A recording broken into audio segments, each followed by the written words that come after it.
ನೀರಿನ ಬವಣೆ ತಪ್ಪಿಸಲು ಸರ್ಕಾರ ನಾನಾ ಕಸರತ್ತು ಮಾಡುತ್ತಿದೆ. ಆದರೂ ಜಲಕ್ಷಾಮ ಮಾತ್ರ ನಿಂತಿಲ್ಲ.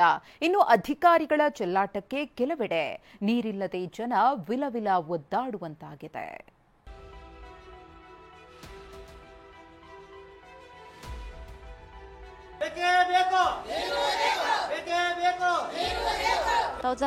ಟ್ಯಾಂಕರ್ ತಗೊಂತಾರೆ.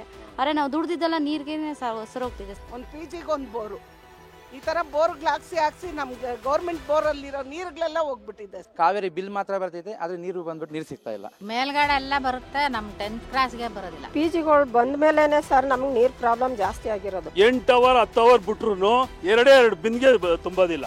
5 ರೂಪಾಯಿ ಕೊಟ್ಟು ಬಟ್ಟೆ ಒಗೆಯಕ್ಕೆ, ಪಾತ್ರೆ ತೊಳೆಯಕ್ಕೆ, ಕುಡಿಯಕ್ಕೆ ಎಲ್ಲದಕ್ಕೂ ಮಾಡಕ್ಕಾಗುತ್ತಾ ಸ್ವಾಮಿ?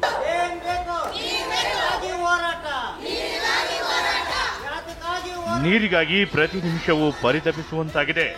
ಜಲಕ್ಷಾಮ ಇಡೀ ಬೆಂಗಳೂರನ್ನ ಬೆಂಬಿಡದಂತೆ ಕಾಡ್ತಿದೆ. ಈ ನಡುವೆ ಕೈಗೆ ಬಂದ ತುತ್ತು ಬಾಯಿಗೆ ಬರ್ತಿಲ್ಲ ಎಂಬಂತೆ ಸರಬರಾಜಾದ ನೀರು ಮನೆ ಅಂಗಳ ಸೇರ್ತಿಲ್ಲ. ಕಾದು ಕಾದು ಸುಸ್ತಾದ ಜನ ರೊಚ್ಚಿಗೆದ್ದಿದ್ದಾರೆ.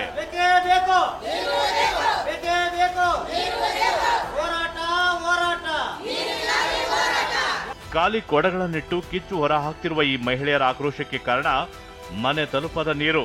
ಹೌದು, ಮಹದೇವಪುರ ವಿಧಾನಸಭಾ ಕ್ಷೇತ್ರದ 83ನೇ ವಾರ್ಡ್ನ ಅಂಬೇಡ್ಕರ್ ಕಾಲೋನಿಯಲ್ಲಿ ನೀರಿಗಾಗಿ ಕಾದು ಕೂರುವ ಪರಿಸ್ಥಿತಿ ಎದುರಾಗಿದೆ.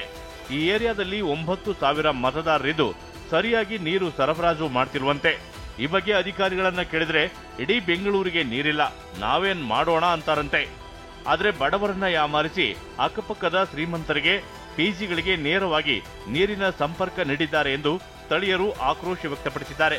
ಈಗ ಲಾರಿಗಳಲ್ಲಿ ಸಪ್ಲೈ ಮಾಡೋದು ಕೂಡ ಸ್ಟಾಪ್ ಮಾಡಿಬಿಟ್ಟವ್ರೆ. ಇವರು ಈ ಮಿರ್ಜಾ ಸರ್ ಅಂತಿದ್ದಾರೆ, ಅವರು ಯಾವ ಸಮಯದಲ್ಲಿ ಫೋನ್ ಮಾಡಿದ್ರು ಫೋನ್ ತೆಗಿಯೋದಿಲ್ಲ. ದರ್ಶನ್ ಮಿರ್ಜಾ ಇಬ್ಬರೂ ಸೇರ್ಕೊಂಡು ಏನಂತನೂ ಗೊತ್ತಿಲ್ಲ. ಇಲ್ಲೆಲ್ಲ ಪಿಜಿಗಳಿಗೆ ನೇರ ಸಂಪರ್ಕ ಕೊಟ್ಟಿದ್ದಾರೆ, ಮನೆಗಳಿಗೆಲ್ಲ ಪಿಜಿಗಳಿಗೆಲ್ಲ ನೇರ ಸಂಪರ್ಕ. ಇನ್ನು ಟ್ಯಾಂಕರ್ ನೀರು ದುಬಾರಿಯಾಗಿದ್ದು ಬಡವರು ಜೀವನ ಮಾಡೋದು ಕಷ್ಟಕರವಾಗಿದೆ. ದುಡಿದ ಹಣವೆಲ್ಲ ನೀರಿಗಾಗಿ ಖರ್ಚಾಗ್ತಿದೆ ಅಂತ ಮನೆ ಮಂದಿ ಚಿಂತೆಗೀಡಾಗಿದ್ದಾರೆ. ಇತ್ತೀಚೆಗಂತೂ ನೀರೇ ಬರ್ತಿಲ್ಲ ಸರ್. ನಾವು ಲೋಡ್ಗೆ ಫೋನ್ ಮಾಡ್ರೆ ಇವತ್ತು ಫೋನ್ ಮಾಡ್ರೆ 3 ದಿವಸ ಆಗುತ್ತೆ ನೀರು ಬರೋದಕ್ಕೆ.